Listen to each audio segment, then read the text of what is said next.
اسی وقت آیت نازل ہو گئی، یاد رکھو تمہیں محبت ہے مال کے ساتھ، تمہیں محبت ہے ملکیت کے ساتھ، تمہیں محبت ہے اپنی اولاد کے ساتھ، اگر تم نے ان چیزوں کو اللہ اور اس کے رسول پر ترجیح دی تو یاد رکھنا کہ اپنے آپ کو جہنم کے عذاب کے لیے تیار کرو۔ اسی وقت یہ آیت نازل ہوئی تو اللہ تعالیٰ نے ہمارے سامنے ایک معیار کلی رکھ دیا کہ جو شخص اپنے مال سے محبت کرے، اپنی اولاد سے محبت کرے، اپنی بیویوں سے محبت کرے، ٹھیک ہے ان سے محبت کرے،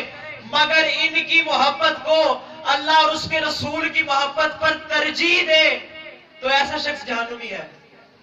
تو عزیزان یہاں پہ رکے ایک جملہ سننا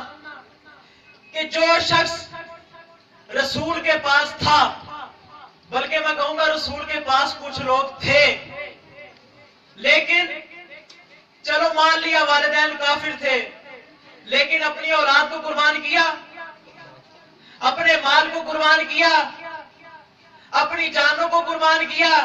نہیں کیا۔ ارے میں کہوں گا عجیب فلسفہ ہے مسلمانوں کا کہ جس نے اپنی جان پیش کر دی، اپنے والدین پیش کر دیے، اپنی ساری کی ساری اولاد محمد اور محمد کے دین پہ جس ابو طالب نے قربان کر دی وہ مومن نہیں، اور جس شخص نے اپنی جان تک رسول کے حوالے نہ کی بلکہ رسول کو